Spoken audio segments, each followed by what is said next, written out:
Welcome back. I am here with Sword Art. Congratulations on the win, and with that, what a strong performance. How confident is the team coming into Worlds this year? 就是先恭喜你赢下刚刚的胜利。那我们知道刚刚就是你们是碾压对方，那想要问一下说，你们在这个比赛中就是有多有自信可以进到就之后的就是很强力的阶段吗？因为在赛前其实我们有听说 PVB 蛮强，所以我们有特别去对他们做研究很多，所以我们才能够拿下今天的胜利。然后今天的胜利，我觉得最主要的功臣是我们教练吧，我们教练研究很多。We have heard that PVB is a really strong team before, so we have studied a lot about it, and we have pressure to win them. So I think this is our coaches do many things. So I think this can really give us confidence that can we go further. And along with PvP, are there any other teams that you guys are really keeping your eyes out for? 就是想要说，除了 PVB 这支队伍，那整个世界大赛中，你觉得有什么样的队伍，你觉得特别需要去警戒的吗？我觉得特别强的队伍应该就是 RNG 吧。然后我希望我们是可以打到最后，然后遇到 RNG， 然后打赢卡萨这样。We think that RNG is really a strong team that we need pay attention of. So I hope we can meet in the finals, and I want to beat the Casa. And we saw that when Lul Esports released their top 20 players at Worlds, you came in at number 7. So what was your reaction to that ranking? 就想要知道，我们现在大家都知道说，就是现在有个评比是说你是世界上第7名的选手，就是辅助。那想要问一下说，就是你对这样的有什么样的评价或者看法吗？我觉得我自己应该是在这次世界赛里面辅助排第7，应该不是全部人排第7。然后我希望我可以打赢接下来所有的队伍，然后来证明就是我是也值得这个称号的吧，对吧？ I think I'm not for sure about this because I think I'm maybe the support number 7, not the whole world number 7. So I want to prove myself about I'm the number 7. So I will do my best. Well, then I'm looking forward to the rest of the game. Sword Art, thank you so much. And that is it for us here. Back to you. Hello, everyone, and welcome back for game number 4, where Afreeca Freecs are loading onto the Rift versus G2 Esports. I'm Clayton Captain Flowers Reigns, joined by the face and the brains to my brawn, Christopher Papa Smithy Smith, and Martin DeFicio Lunga. Gentlemen, are you ready for some Worlds? How could you not be, right? How could you not be? It's so hype. We're going to see the Afreeca Freecs play here. This is the prep team. They're known for cooking up something new. I'm ready for something new. Yeah, and they're playing against a team who's already actually shown a lot doing play-ins in G2 Esports. It was not an easy run for these guys, so Afreeca has managed to sit back, enjoy all the games they've already played. They've seen the Urgot from Wunder. Yeah, they should be ready for it, and they should have an answer. It's the experience of play-ins versus the time to just sit back and think and take more notes for the teams that are only coming in now to the main stage, but they will be entering that stage shortly for our first bout. And throughout play-in, G2's Wunder on the Urgot and on other picks proved himself to be arguably one of the best top laners in the tournament so far, but playing against Afreeca's Kiin is a whole other monster. And this is just a really hype top lane matchup, because if we've learned anything from the game so far, Aatrox versus Urgot, that skill matchup, very likely to be a matchup that we see here. Kiin also has the fun picks, though. The Quinn is one that he played to a plum in their run towards what was almost the grand finals of the LCK. And if he finds another carry, we're in for some fun. Yeah, and I think for a lot of viewers, if you haven't followed the LCK, like Kiin is a little bit surprising that we are talking so much about him. He was rated number 4 on our top 20 list as well. Looked at as one of the best top laners in the world, but he's really managed during the entire year for Afreeca here to show different styles, tanks, carries. He almost never has a bad game, and he's really hard to shut down. And there is that real chance that today he slows things down, sees something like an Urgot and an Aatrox, and picks a tank, and they play around that style as a 5-man unit. This is a prep team. They are ready for what G2 is going to bring, and I feel like G2 victories follow a pretty similar cadence, time on time. I think we will definitely see great research from Afreeca to try to counter that. Well, one place that we're looking for plays to come from for both teams this time around is going to be from the jungle position, a rematch between two players that have seen each other across the Rift many a time already. Yeah, because we had Spirit back in Europe when he played for Fnatic in 2016. He faced Jankos multiple times when he was on H2K. So, of course, we have a rematch right there between these two guys. Jankos actually ended up winning more games against Spirit back then. However, now it's a very, very different story. And especially Spirit is super interesting to follow because his regular season wasn't really that special, but once we got to playoffs, And we definitely had two sides of the coin, because the regular season Spirit farming on Sejuani, playing pretty passive stuff. He hits into the playoffs. Afreeca came in, actually pretty rank outsiders, because we had 4 teams locked at the same amount of match score, and Afreeca kind of limping their way into the playoffs, but it was Spirit really hard carrying a lot of games. He was the first person worldwide to bring out this very common meta trend of the Gragas going for the Predator rune, and it was his Gragas and also his play that propelled Afreeca so far forward. And we're already hearing a lot of stories about Spirit in scrims, and of course, On form. dominance in solo queue as well. But Jankos, on the other hand, is actually also one of the guys who's been criticized the most during the split.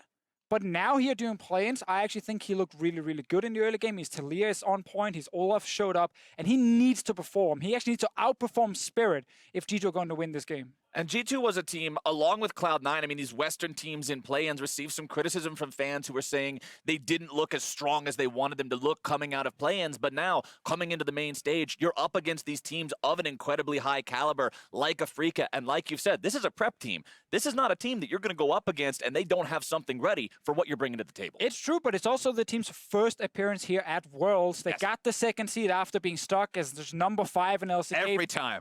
Every single time. So it is still a little bit new for a lot of people. There is a bunch of players on this lineup here, of course, with some veteran experience, but there's also some new players who's not shown up yet. For 4 splits in a row, from 2016 to the end of 2017, Afreeca Freecs didn't even matter the roster. They would show up to the first part of the gauntlet and lose 2-0. You could almost make the dinner plan for the 2-0. It was that reliable. But this year, with all the talk of the 10-man roster and putting together just such an intense scrim schedule, they practiced. It was enough for second place in the finals of spring season, summer, almost got to that grand final. So second and third is a very, very welcome result, and that's why they were overall that second seed. And in contrast, for the Afreeca Freecs, this is their first time at Worlds. They finally made that jump, going from getting stuck to finally making that difference. They're piercing that veil. For G2, this is a team that's been to Worlds many a time already, but this is the first time they had to qualify for the main stage through play-ins. And it's the first time they don't enter as, you know, a winner of the EULCS. Sure. It's the first time where I feel like there's almost no pressure on them, because they were always seen as the best European team, but they had this stigma around failing at international tournaments. MSI 2016 was the first one, then Worlds 2016, when they had that easy group with CLG and Albus Nox Luna, and they didn't make it out. So it's really been a rough Worlds run for G2 as an organization, but now when they come in as one of the lowest seeds, I feel like even if they don't end up looking like one of the best teams in the world, you can't be disappointed. They're actually just here to kind of surprise us. I mean, we talked about the two sides of the coin for Afreeca. We said regular season and then into playoffs. Also, remember with G2, same thing was true, right? Earlier in the season for them, they were the ones innovating with so much of the strategy, specifically around the funnel. If they were still playing those funnel comps, G2 would have been big favorites, as we're finally seeing them introduced on screen. Yeah, and I think I just want to quickly explain what kind of happened after funnel got removed for G2.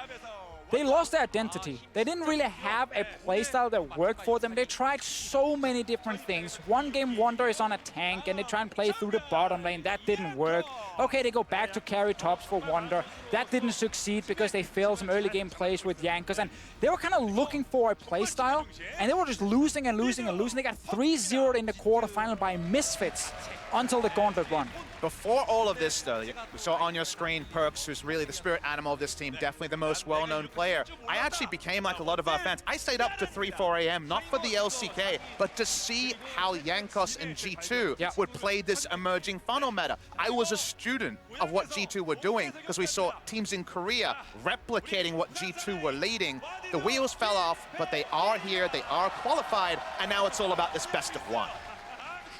And for G2, I mean, you mentioned how Perkz is kind of the spirit animal of this team. This is also the only player returning from the roster from the previous year. This is the guy that they've chosen to be that core of the team and really make things happen for them. He's the face of G2 Esports, and if they are going to succeed at Worlds, we need Perkz to show up and be one of the best mid laners. And the thing is, we've seen him before really perform when it matters. MSI 2017, he had one of the best tournaments we've seen from a European mid laner. And if he can do the same thing here, kind of ignore some of the shakiness from the play-ins, G2 Esports can be scary. We turn to the side of the Afreeca Freecs. Kiin, who we've already talked about, has already been introduced, but we also have 3 returning players to the world stage.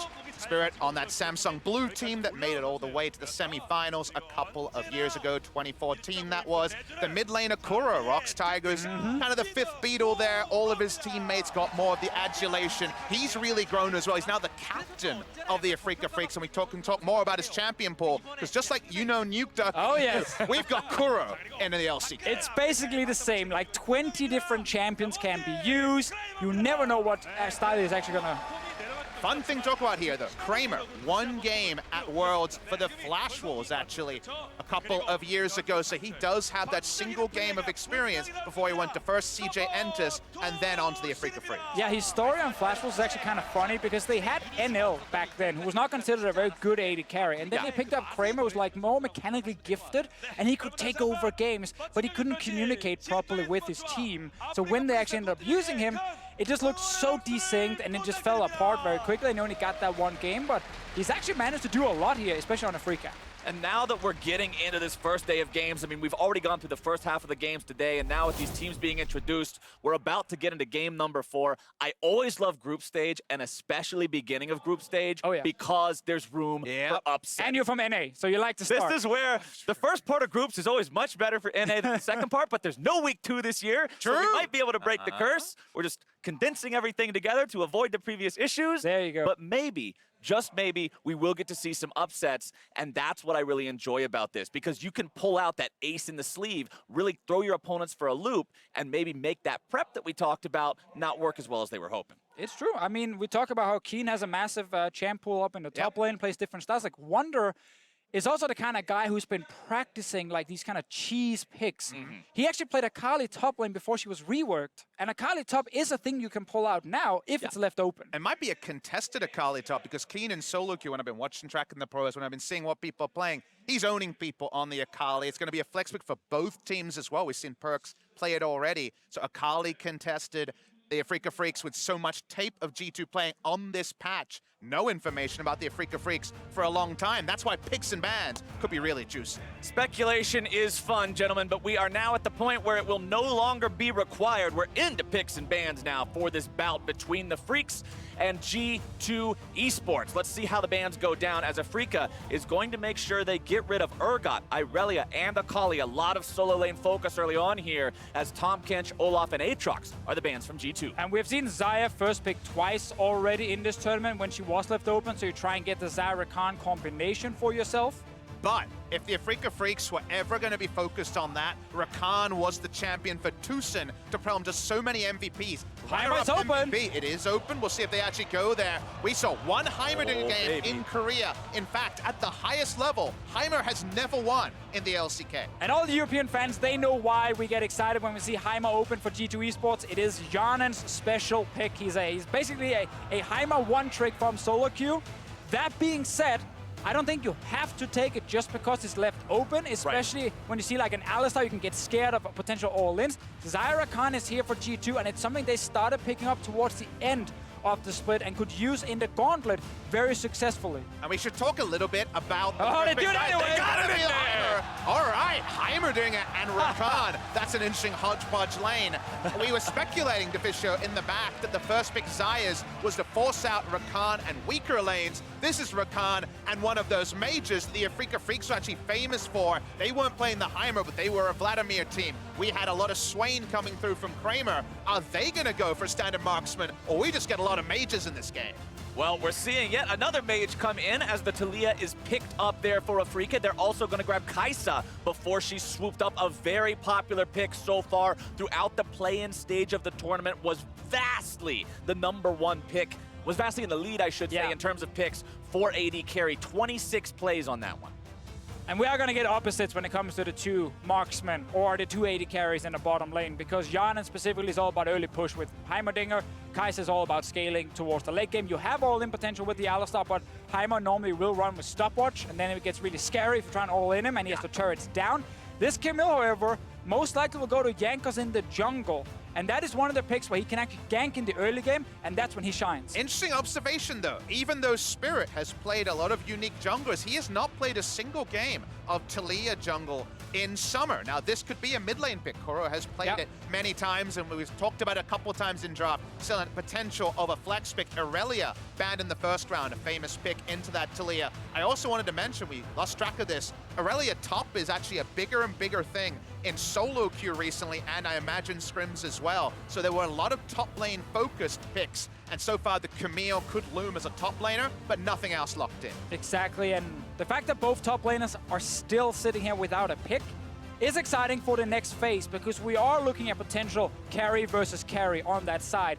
G2 can save last pick for Wunder, grab a blind pick, something like a Syndra for Perkz, and then be ready for what Kiin picks. I would love to see the Syndra blind pick, because the big pick for Kuro was Yasuo in the regular season and playoffs banned frequently. We see over in the LPL, Rookie can win that matchup, but in the past, it has been considered a counter pick to the Syndra, a skill matchup in a skill game. Plus, when you've already got Kai'Sa as an AD carry, you know that she can do heavy magic damage. You're not going to hurt the composition if you go for an Taliyah AD mid laner. There we go. And now we're going to see that Syndra blind picked by G2. Mid lane, heavily focused, second part of the band. LeBlanc, Ryze, Galio, Vel'Koz, as now it's up to Afreeca to make the next You either give up early game and go for Banshee Veil Rush on the Taliyah, or you go for a pick into that Syndra. The Sion doesn't necessarily tell us anything, although we just had a mid lane Sion game into Syndra. Outside chance Kuro will return to a pick he's played before.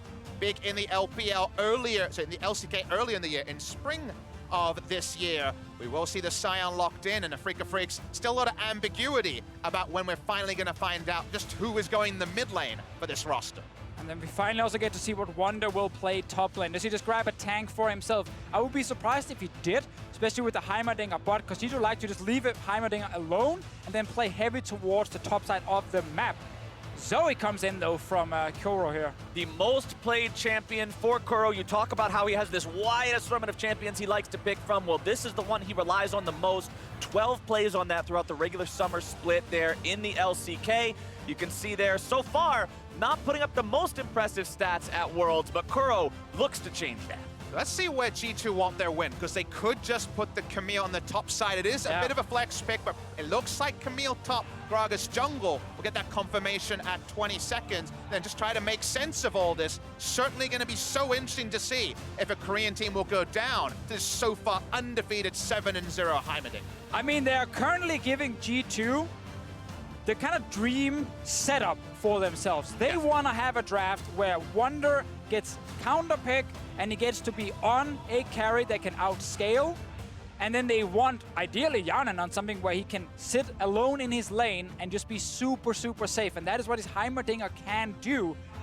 The thing about Camille top lane, however, I don't feel like Sion early game is going to struggle too much against this. Like, this is very much like give him a couple of items for Wunder. So when I say counter pick here, I mean at least last pick for him and not necessarily stomp the laning phase. Now on the red side, there are some priority lanes here potentially to be played through where there is a push advantage on the side of G2. However, very reliable CC in the Afreeca lanes and a Taliyah jungle. Spirit's debut in professional play on this Taliyah. If you look at his solo queue account, he's played everything and then some. So he's definitely going to be practiced and in form on this pick. Very, very true, but I just want to see what Wadid can also do here. I think his player's performance on engaged champs were very hit or miss, and he's actually very important for this team when it comes to forcing engages. That's why he's on Rakan, even though it doesn't really fit with the Heimerdinger that well, unless you want to have a kill lane.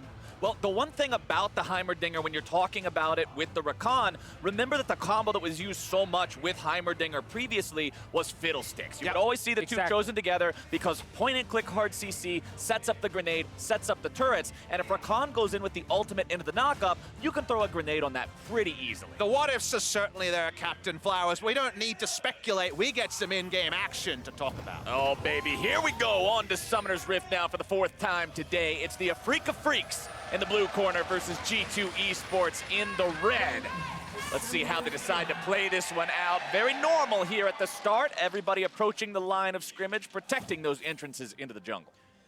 And I really want to see what happens between Jankos and Spirit. We talked about this already coming into the game. The two guys who played for so many years. Spirit's playoff run was amazing. Jankos in the gauntlet here in Europe after struggling during the summer split, after Funnel got nerfed. He actually managed to step up and become a huge early game carry again, which was important.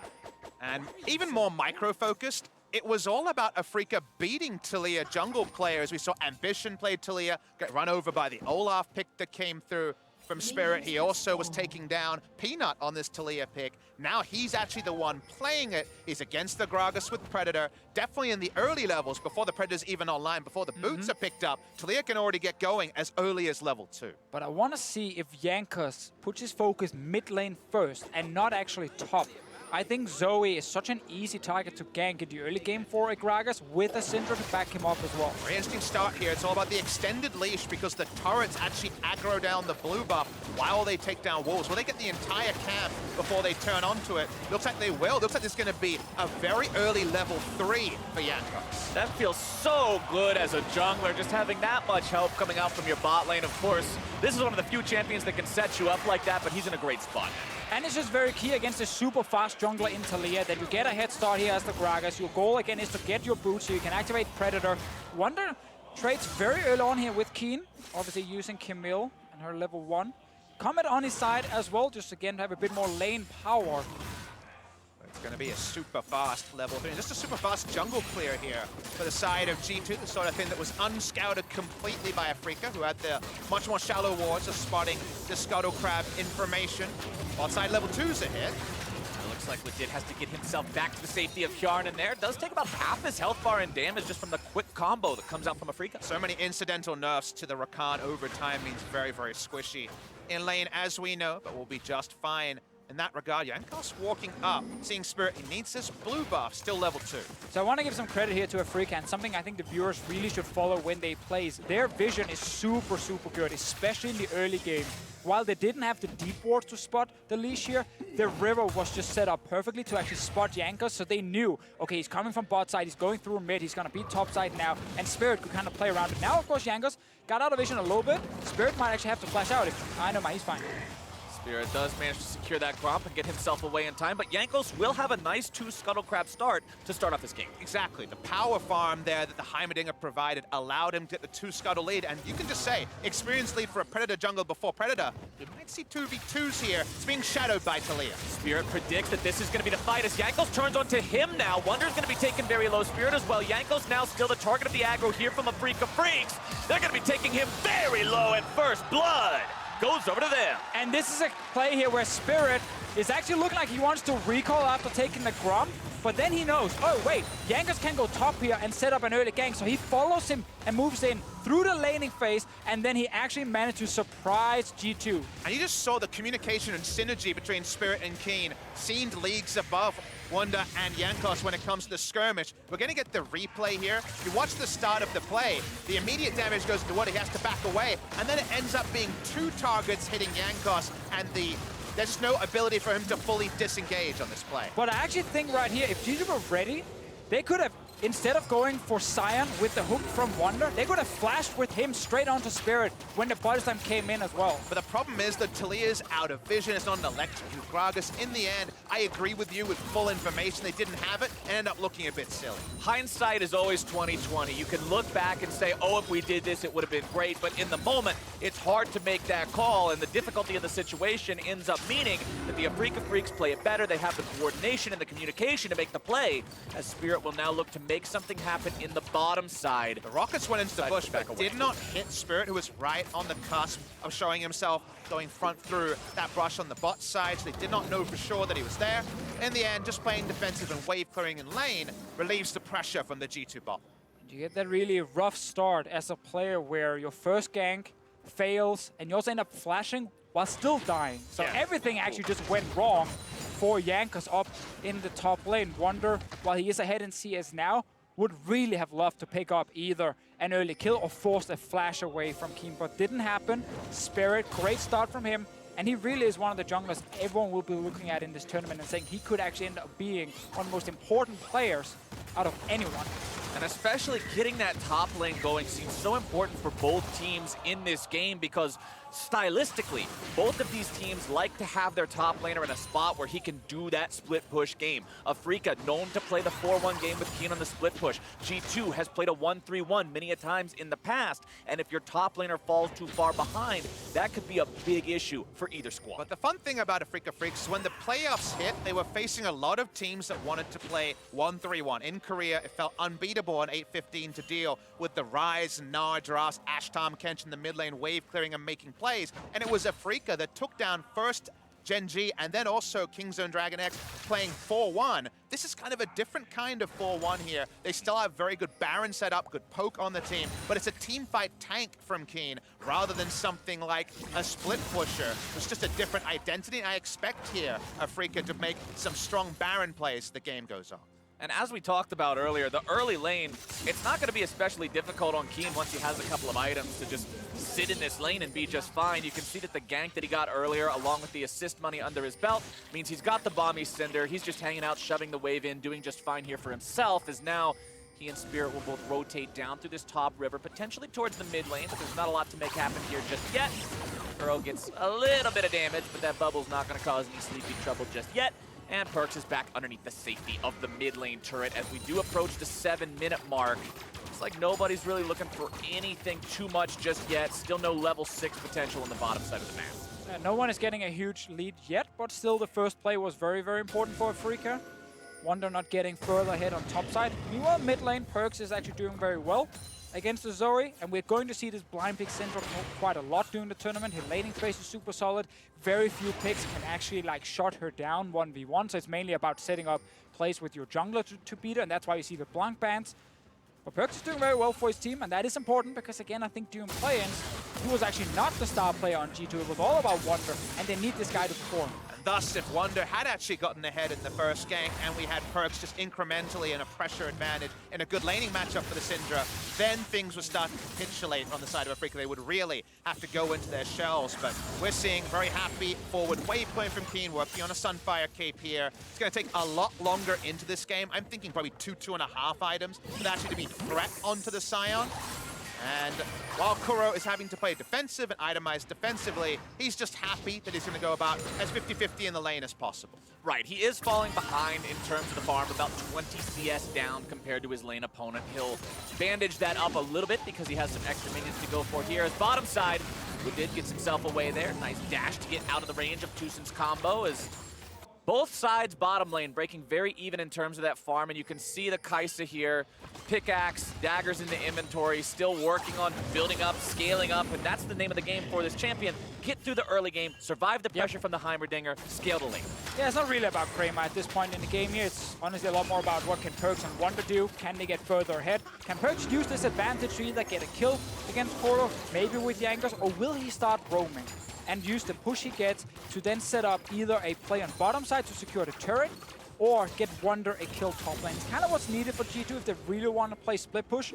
Otherwise, with Alistar Sion, there's enough engage on the Afreeca side to just group as 5 and see, oh, Wunder's in a side lane, let's go ham mid, and you get your team fight. Square up the game, you try to make it this pseudo ARAM, you throw out trouble bubbles, and G2 don't really have a frontliner that can eat them happily. It's going to be AP first item on the Gragas. The meta right now for Gragas jungle is to ditch the tank and go pretty much 2-3 AP items most of the time. So everyone here to some degree is susceptible to what we're going to see from the Taliyah and the Zoe at 1 item. But speaking of 1 items, you stand too long in that Heimerdinger turret. The moment that Ludens is done, and nasty things can happen as well.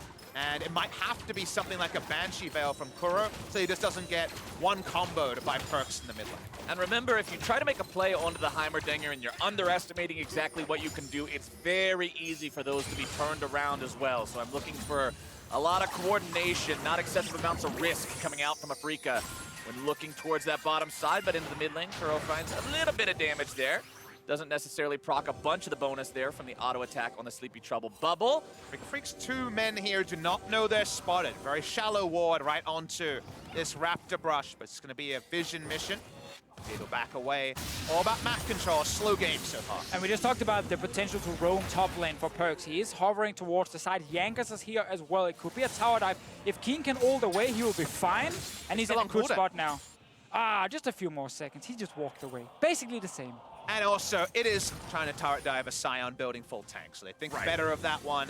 Not enough oomph for Wunder, just the Tiamat to try to push in this lane.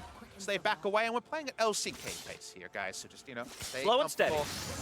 Watch your posture. Might be standing here for a while. We've got to enjoy this one. But it's all building towards what will be, I imagine, a pivotal mid-game fight when we see one-item completions on both sides.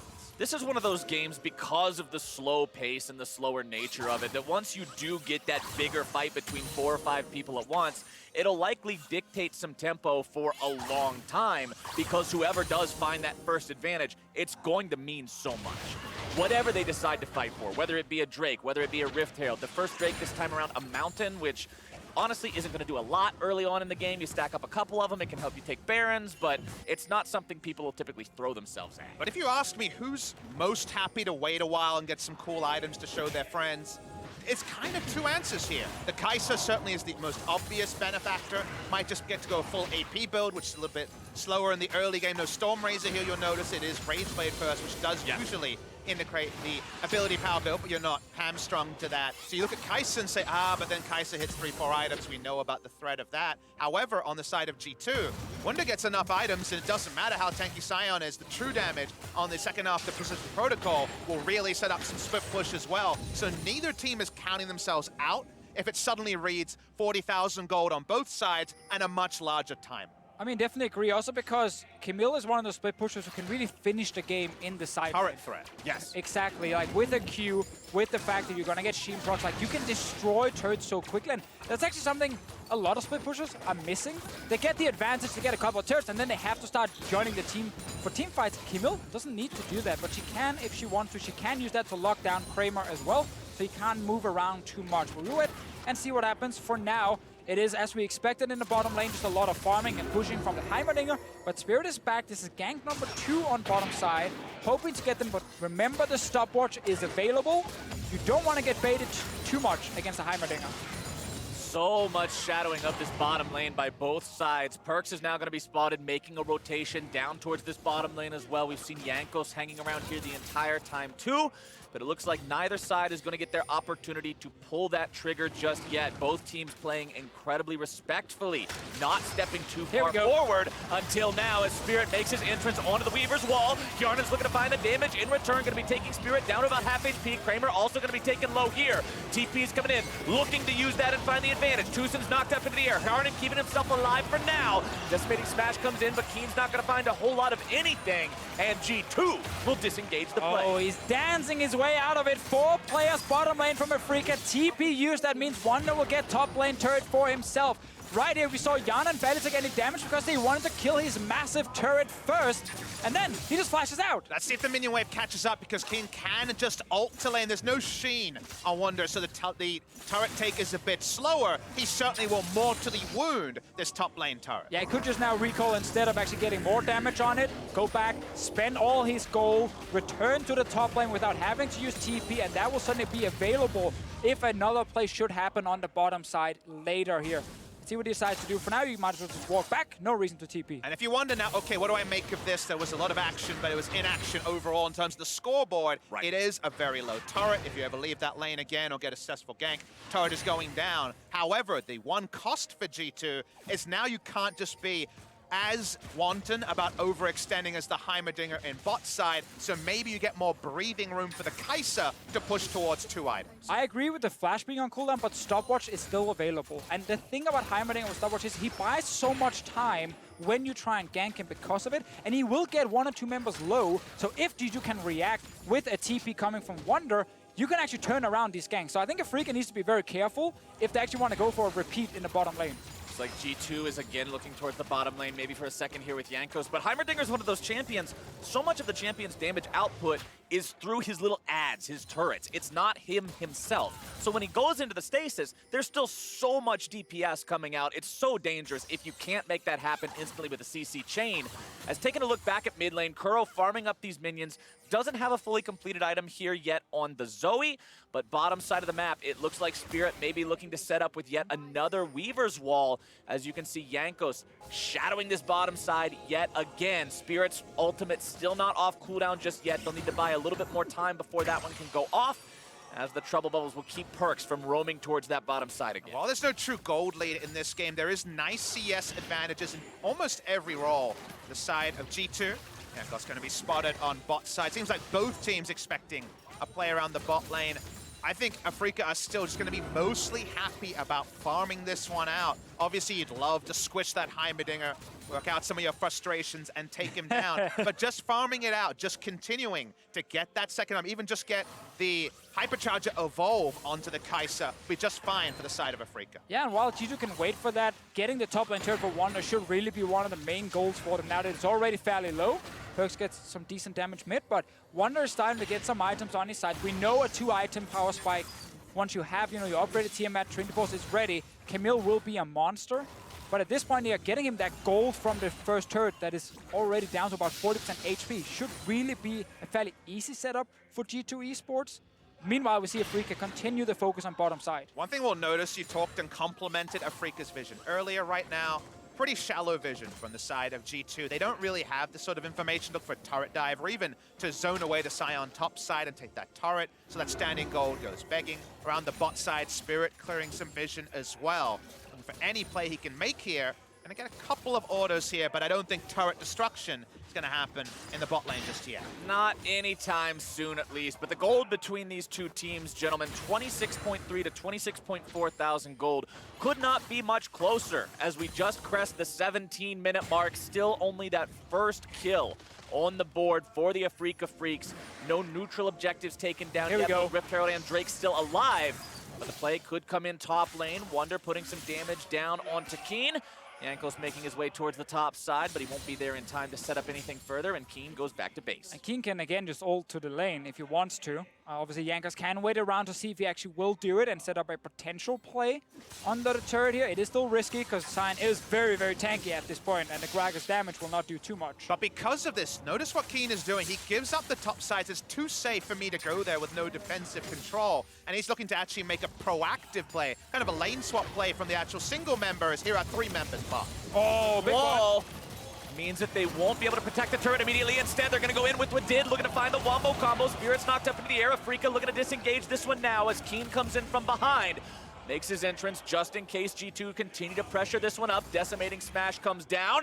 Not going to find its way onto the Heimerdinger there. It's 4-men bottom for G2. 4-men bottom for Afreeca as well. Who's going to decide to go in here? Top lane here by the Heimerdinger to get the turret. Camille came bot. I thought that was going to thwart this play, but first turret blood should go to G2. G2 managed to collect that one just in time. And it killed the wave wave. going to be cleared out bottom side, which means Afreeca cannot immediately respond. Yeah, Wunder didn't know if Kiin would return top lane or go bot lane, so he didn't stay to just kill the turret instantly. He recalled, got an item, and were ready to TP down bot if a big tower dive would happen. He ends up TPing down. They kill the minion wave, turret is still alive, and they get first turret top. But it's the next level because of the Heimerdinger. First clears the wave, then he himself has the teleport without even shopping to go top side. Doesn't matter that Wunder had a defensive teleport. Hjarnan's ended up being an aggressive one, and it's not a trade, it's just a freebie for the side of G2. Yeah, the only little negative for them is the fact there's not Wunder getting all that gold for himself, so he gets faster to 2 items. But you know what? You're gonna take that first turret. You stop the bot lane from going down, and Wunder can just continue farming on the other side of the map. Meanwhile, around mid lane, Perkz had to use Cleanse here. He's still pretty far up in CS, but he's not been able to use it yet to go and impact the game. Good macro play from G2 over that exchange, getting themselves a single turret lead. First and only objective of this game at the 19.5-minute mark. Kramer back down in this bottom side. Now you can see continuing along that AP build. Nashor's Tooth will be coming out next. Now that the Berserker's Greaves are done, he'll continue scaling up. And you can see over on the side of Hjarnan, I really like the fact that if you look at the inventory, he's going for the Hourglass second. A lot of times I see Heimerdingers not go for that immediately, instead opting into just more strict AP. But this gives you so much outplay potential and so many defensive options. Yeah, and we also know the way a Kai'Sa wants to play, she tends to dive into the backline with her team. Well, that's where the Hourglass is going to be so impactful, because you actually have a way to defend yourself when she jumps at you. You will have your turrets to do a lot of the work around you as well, but Afreeca got that bot lane turret eventually. All G2 actually managed to do was just kind of slow them down a bit, but the game is very, very even. 20 minutes in, no one is really too far ahead.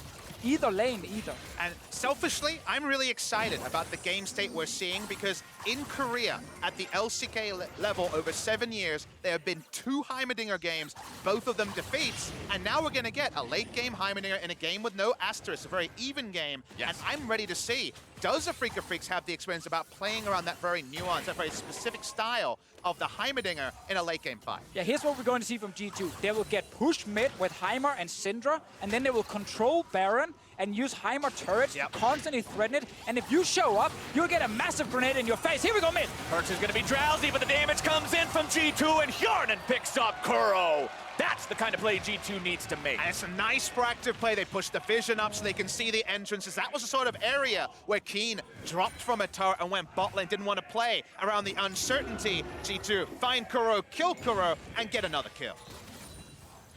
Yet another thing going the way of G2 Esports as they get themselves that kill, their first one of the game. Let's see how they set it up. Yeah, the vision was on bottom side. You don't know what's going to happen, and there's so much CC. It's actually 4 champions that can lock you down and then kill you right after. Great play from G2 Esports. What a nice first game for them here, doing group stages after the play-ins, where again, a lot of people were looking at them, kind of criticizing some of the sloppiness. They talked about it themselves as well. And then you get to play the Korean second seed in your first game in group stages, and you have this kind of game. Feels really good for G2 Esports. It's always a tough situation when you go up against one of those teams that people look at as, hey, this is one of the teams that can go a long way in this tournament, and you've got to play against them your very first match. You can't let that get in your head too much, especially if play-ins weren't exactly what you wanted. And G2 seems to not be rattled whatsoever here in this game. Looking to take down this tier 1 in mid. Should be able to do so. They're zoning away Kramer, very short range. That is going to be 2 outer turrets down. Looking forward, I think G2 need to keep up this play style of a couple of people invade the vision, put down the deep vision, and focus on an objective, because Kramer has gone unhindered. He has the nationals too, he has the AP build. Front-to-back team fight doesn't look good as Perkz. Is he caught? Perkz gets himself away from the pulverize after the headbutt, flashes over the wall. He'll be safe unless the killer instinct comes in. Perkz still alive. But that was like the perfect play from Perkz. During the headbutt animation from the Alistar, he managed to knock him back so TusiN can't actually combo him with the Q and force an early flash from Perkz. So Perkz gets to then follow and walk away from him and then flash a wall to stay alive. And there was also a pretty big mistake on the side of Afreeca. Negative synergy of the TP coming in with Sion and the Weaver's Wall, keeping him away from the Syndra there. So bit of a mistake on execution as third turret goes down. Wunder putting enough damage into that one. Trinity Force completed means he shreds those turrets like you guys were talking about earlier, as Kramer makes his way down to the bottom side now. 2 versus 1 is not a situation Wunder's going to get out of anytime soon. Flash over the wall from Kramer to seal the deal. Ends up walking up the river, finding Kramer, and if there's one play you don't want to give the kill to, it's him. Let's see him mid.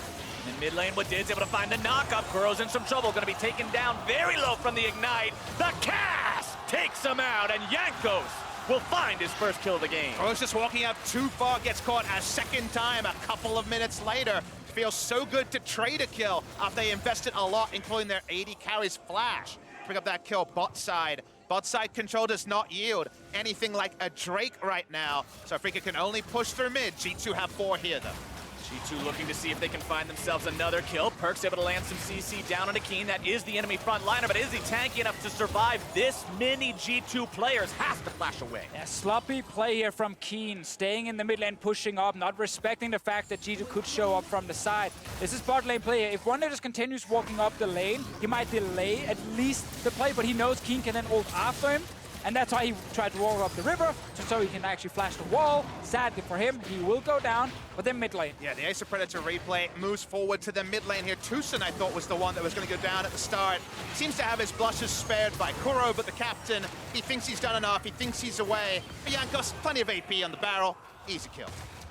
We're still now kind of waiting for this Baron setup. G2 have done everything they needed to do with the outer turrets. They can push mid lane. I hence a button in the sentence somewhere. Well, it's not always been the cleanest Baron setups from G2 if we look at their performance in the EU LCS. And it's where a lot of times you see Western teams actually struggle against Korean teams when you have to then execute perfectly around the big objective with your goal lead. Because if you make a mistake, there's a high chance you lose the fight. But it's very forgiving, as you already mentioned, with the Heimerdinger. Put down some That's small the good turrets, thing. put down a super turret. You can play fun games with Leash And as Afreeca, you need to be assertive. You can't just sit back because you shouldn't be surprised if you end up losing the Baron. And I also want to comment right now on G2's itemization. Notice very defensive items coming out from this team. Adaptive Helm, second item on the side of the Gragas, not going for that AP Bruisery style. No Hourglass as item number 2. Banshee's Veil, second completed item there onto Perkz, as opposed to something like Sorcerer's Shoes into an Oblivion Orb, and the Hourglass now completed. But look at this game state. Kiin doesn't want to be in lane against Wunder. He'll soon have 2 items, out-trade him and take turrets. He's also the face checker. TusiN alone is not enough to try to contest vision around the Baron. So it's going to be this do-si-do of how many members can we send bot lane and not lose Baron, or how much split pushing can Wunder. Here we go. Start number 1. You got the turrets down. Jankos is tanking. They're waiting to see who's going to face check. We know there's a ton of engage in CC and G2. They're spotted now. The blue trinket does spot them, but they're staying on the Baron here. No, they're not. Only the Just turrets. Only the turrets. They can't stop even if they wanted to. Poor little minion brain turrets. As a little bit of damage comes over the wall onto TusiN. Rockets follow after him. A barrel for good measure. They'll take him below half. The dream here is to get TusiN's ultimate, because then when Sion is bot lane, they can never face check, and thus the Baron is so likely to go down. Here, out of the vision, though, we're seeing TusiN recall. Wadid is on the prowl. Wadid hanging out to the side there just in case they need to flank, but the Drake is up. And much earlier in the game, we've actually mentioned this twice now, we praised their Afreeca vision setup and how normally in the LCK they are so good at spotting where the enemy wants to be. This game now, they're actually struggling getting control of the map. Because G2 have pushed with Wunder, they have pushed in mid with the Heimer and Syndra, they're getting all that river control. We see a bit of the vision go back towards Afreeca now, and they need it so badly, because when you start face checking into the river, a buffed up Heimer grenade will fly over a wall and just stun you, and you're going to die because 3 people will jump right after the grenade and kill you.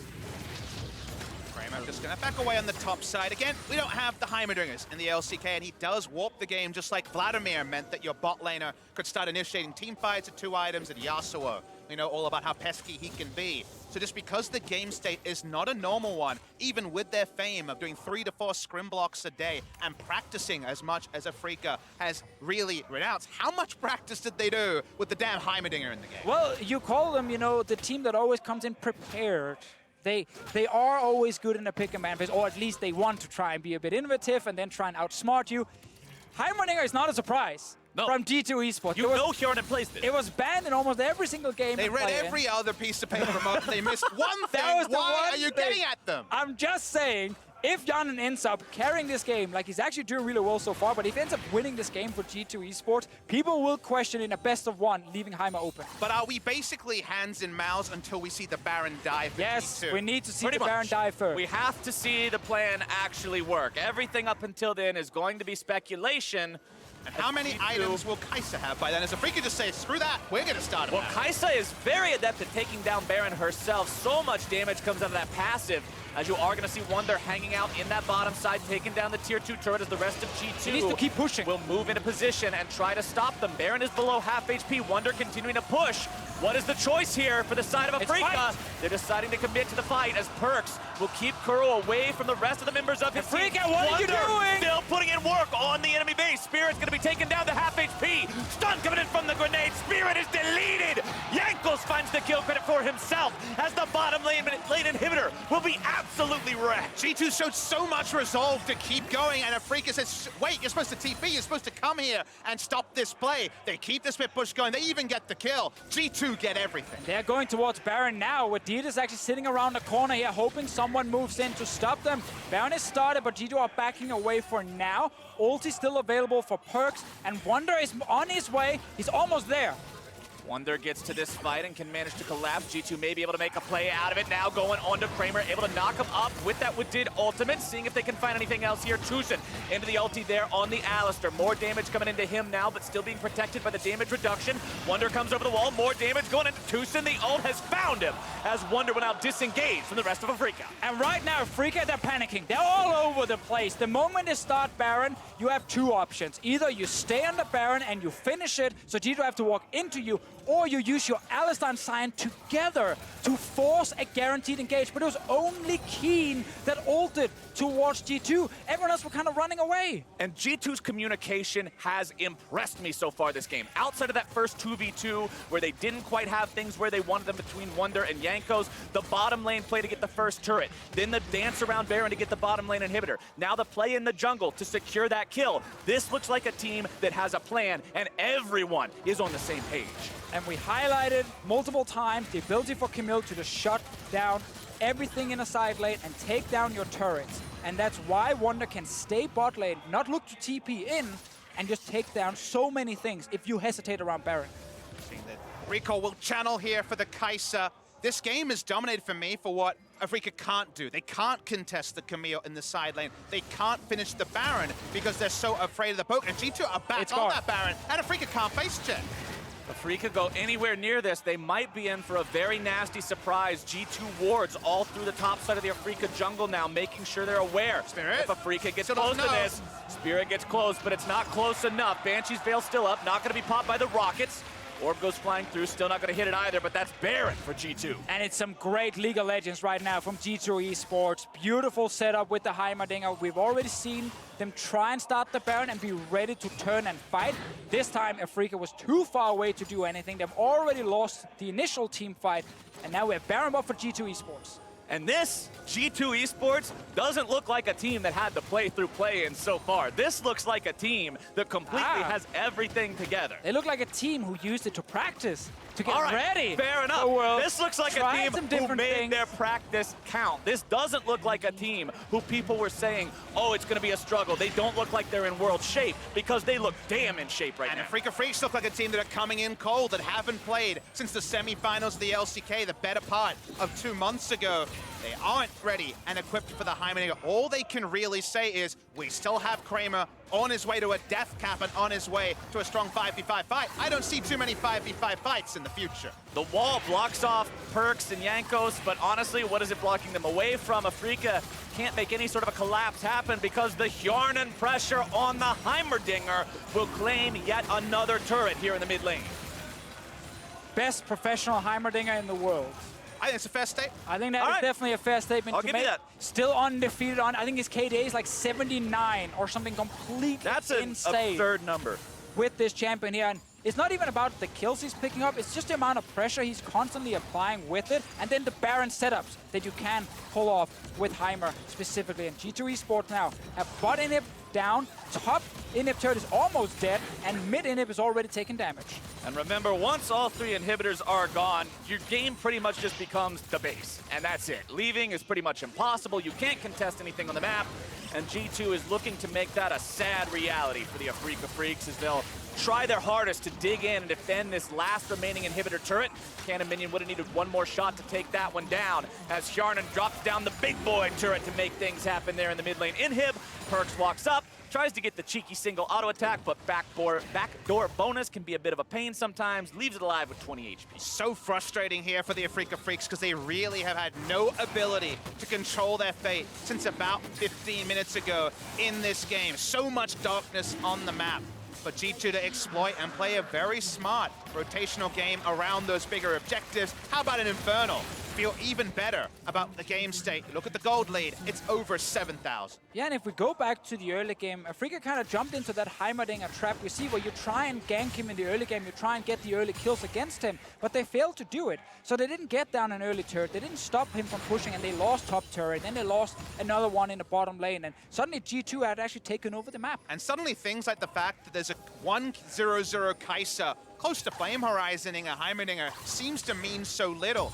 All these items are here. The Dream is almost online with the death cap coming in pre-35 minutes, and yet it doesn't feel like that power can ever be wielded by Afreeca Freecs. You can only have so much gold that's actually useful in the game of League of Legends. Who cares if you're Flame Horizoning the guy if he's got 5 out of 6 items already completed and they've got 8 turrets on the side of G2? That's so much extra money in the pockets of everyone on this team. Sterix Gauge plus a stopwatch in the inventory of Wunder means if a big fight breaks out and he's there, he can dive with absolute impunity into this back line.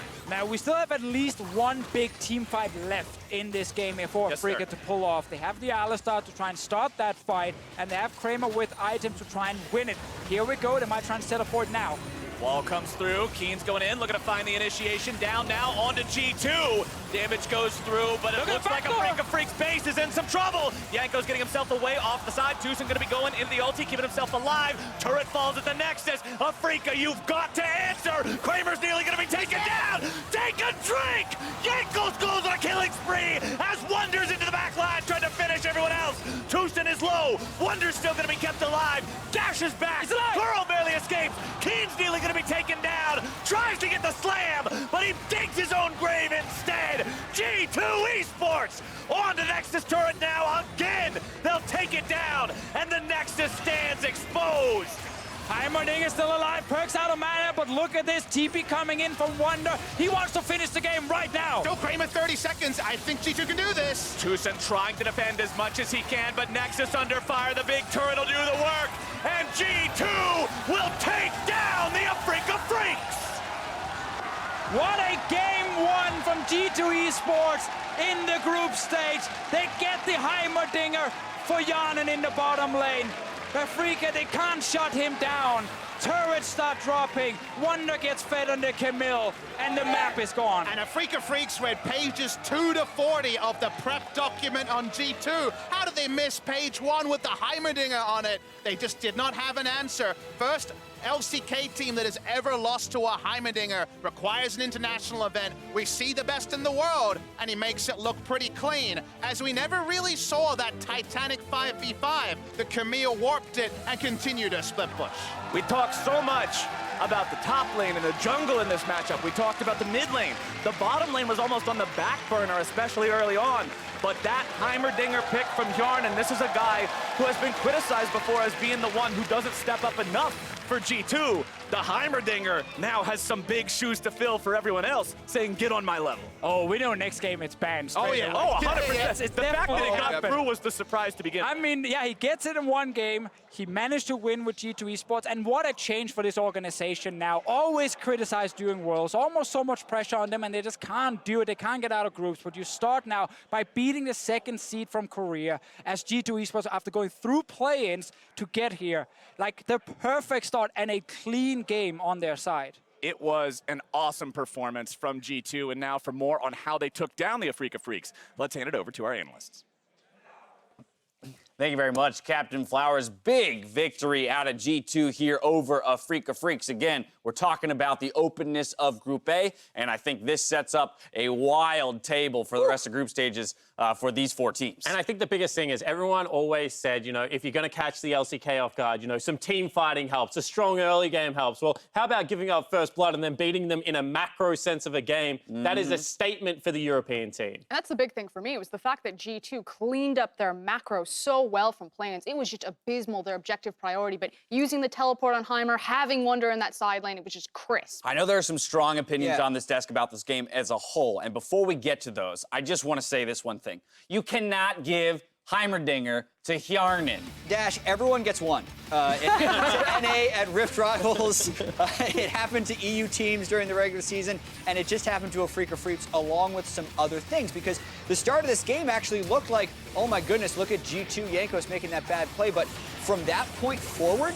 G2 had complete control. Both of their solo lanes got double-digit CS leads like they did in the play-in stages, but I think one of the huge differences was how much pressure that bottom lane created with Heimerdinger. And this is the play style that I want to see G2 go towards every single time. Their ability to play a 1-3-1 or a 1-4 is actually so much better than their 5v5, even in their domestic region. I think they do it so well when they have Perkz on something like an assassin. You know, we saw them playing the assassin picks, maybe not the Aurelia in that one game during the play-ins, but then Wunder on a carry-oriented champion, and how they're playing cross-map is just so...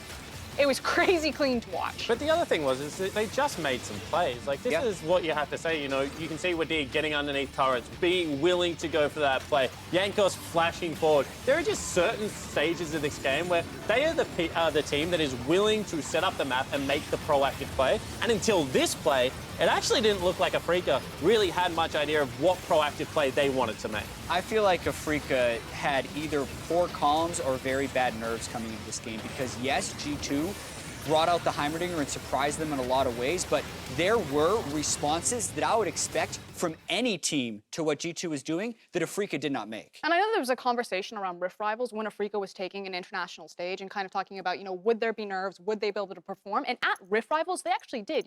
There was a good reason why they were chosen to be the 5th representing LCK team in that best-of-5 relay at the very end across from RNG. And so to see them then go into Worlds, yes, they don't have the same level of experience collectively as a unit that maybe some of the other teams do have at this tournament, especially a team like G2, but it's just very strange to see them completely kind of collapse like this. And I find this game to be a very interesting, contrast to our first game of the day, Team Liquid versus KT. Again, everyone's expecting KT to beat Team Liquid. Most people expecting Afreeca here to beat G2. This is a massive upset. This is a massive upset. There were so many people that put G2 4th place in their pick'ems. Yeah, I'm one of them right here. They nearly went to Game 5 against Infinity in the play-in stage if they did not have that big comeback. But this is where I want to key into the point you were making here, Spawn. In the Team Liquid game, understanding different team comps, different circumstances, everything, Team Liquid looked plagued by indecision. Never once setting up a play for themselves and doing something proactive. G2, the exact opposite. Sometimes maybe over-forcing a play, but give them the credit. Absolutely, and they had some cool ideas in this game, like the get to bottom lane, teleport, defend the turret, teleport Heimerdinger back to the top lane, set up that push, continue through on the push and use a Gragas ultimate to stop the shove on the other side of the map. They made some really, gutsy decisions to get an advantage. We talk about the good for G2. We do have to talk about Afreeca Freecs because there was this expectation that they would perform to a high level. And Jat, you say that's not what happened. Exactly. Here. G2 was making decisions. Afreeca wasn't. When you're dealt with the 1-3-1 situation, you can look at the mini-map right here. There's 2 responses. You either send Overwhelming Force bot to kill a split pusher, or you send 5 people to Baron to at least force a teleport and reset the map. But let's watch what happens right here. There are 2 control wards inside the pit. We can roll this. So that means G2 has complete knowledge of the situation. So you either need to get Baron very low to force the other team to engage on you or the teleport, or you need to make a very decisive engage off. But watch what they do. Not only do they back away with the Baron at 6,000 health, meanwhile, Wunder is free hitting the turret, so he's being very decisive. They start the Sion off in one direction, while TusiN's walking in the opposite direction as Alistar. So this is broken comms to me from Afreeca Freecs. And as we watch the rest of this play out, they never force the teleport, they never force the Baron, and they actually lose someone in a 5v4. So this is showing the huge difference in the way these two teams are communicating. G2, very clear in what they want to do. In the 1-3-1 situation, Afreeca Freecs, not clear at all. Afreeca looks lost here. I mean, so much so that even after G2 gets that bot lane inhib, we were kind of joking that, G2 didn't expect it to go that well for them. Wunder seemed lost. And he's like, where do I go now? Do I take the red buff? Do I walk mid? We're like, no, keep going. Hit the Nexus. He's never been that successful in their 1-3-1. But it really was such a stellar game out of G2. And it really does shake up, this group from the get-go. Yes, only one game has been played for each of these teams, and there's still many games to be played. But if you're here as Afreeca, if you're sitting here as, Fungu Buffalo or Flash Wolves in this group, all of a sudden, your mind is spinning with possibilities. Flash Wolves is feeling really good, I think, because Afreeca Freecs was supposed to be the overwhelming favorite in this group. Well, MasterCard player of the game is going to go to Wunder on that Camille in the side lane. Yes, Hjarnan on the Heimerdinger is fantastic, but this pressure. Because there's one thing to, beat up some play-in top laners, try and flex your muscles on them. It's a completely different thing for, your jungler to walk into your lane, maybe in a couple of times, and then still be able to generate, a huge CS lead on maybe the 3rd best carry versus the premier tank. He had an stellar performance throughout the entirety of the game. And reminder, it started out for disaster for Wunder. Jankos trying to gank the top lane. The target selection wasn't there. They give over very early blood, as well as, I believe, a buff as well. So, from the very beginning, we're like, uh-oh, Wunder's on the back foot. And suddenly you're looking at his CS leads, how he's playing around the map, how he's communicating with his team. Just a great comeback. And that's the important thing to note, because there was a time in the early game where he actually didn't complete the teleport because he trusted Hjarnan and Wadid to survive. They did that. The next time they call for the teleport because they don't think they can survive without it, immediate teleport comes in. This is not something we saw throughout the play-in stages for the G2 lineup. G2 stepping up big for Afreeca, definitely a slow start. I guess from there where I want to go is just the idea that, for Afreeca, it's not necessarily cause for concern, right? So I say it actually might be. Okay. Because, for instance, if you're in an environment where people are predicting G2 to be 4th in the group and they just got blasted by them, where does Afreeca fall? We know that since Worlds has had this format of 4 teams of 4, Korea's made it out of group stage the last 12 times.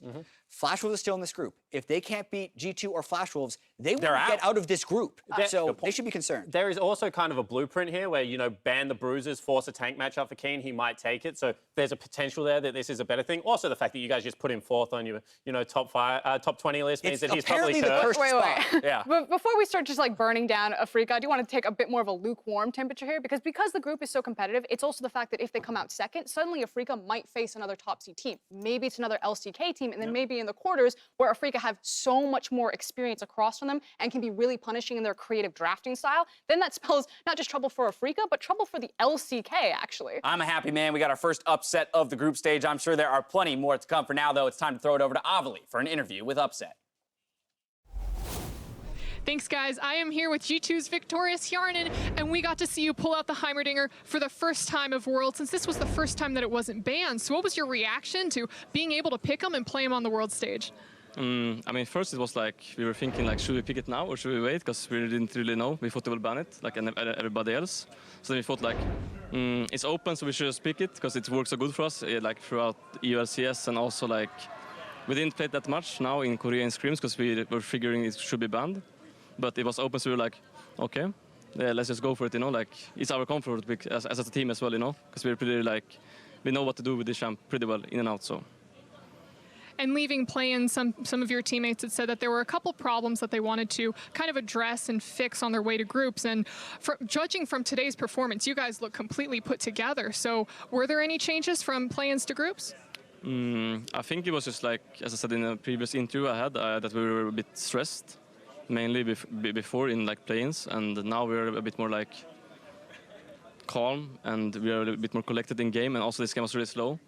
And we just felt like we had everything like in our pocket the whole game, so we could just like play our game like really slow. And then, yeah, we just pretty much won some team fights and got Nasher, and then it was just one. So, yeah. Now that you've taken down Afreeca, how strong do you think G2 really is in your group? I'm not sure. I mean, we played pretty well today for sure, but I think Heimer makes it a lot easier for us because it's so easy to just control the map with this champ. So I think we can also do well on other champs, of course, because I'm after all I'm an AD carry, so we cannot probably do well. But they are really well. Like, as you could see this game, they were with the Spirit bot side, like almost the whole game. He's just in the lane brush, or he's like camping around with walls. So you have to play like really smart around it. So it's really hard to get like a CS lead or punish turrets. So you just have to play smart against these guys, and I don't think it matters what champs you have in like if you play like we did today. But yeah. And are there any other teams in your group that you're looking out for? I think Afreeca was the biggest threat for us, for sure, and I'm not sure, like, you should never underestimate any team. I think we should just take game by game and just see how far we can go. Well, Hjarnan, congratulations again on your win, and thank you. And for everyone else, stick around because we're going to take a short break, but when we come back, we're going to see Cloud9 take on RNG. Maybe he gets like so shocked that he becomes 2016 Spirit. Yeah, it's true. That Spirit still won against you. Jankos now still the target of the aggro here from Afreeca Freecs. They're going to be taking him very low at first blood. Come, Rakan, come. They just base. Go. Nice. In mid lane, Wadid's able to find the knock-up. Kuro's in some trouble. Going to be taken down very low from the Ignite. The cast takes him out. Afreeca, what are you doing? Still putting in work on the enemy base. Spirit's going to be taken down to half HP. Stun coming in from the grenade. Spirit is deleted. Wunder's still going to be kept alive. Dashes back. Kuro barely escapes. Kiin's nearly going to be taken down. Tries to get the slam, but he digs his own grave. And G2 will take down the Afreeca Freecs. I don't think I ever lost a Spirit, actually.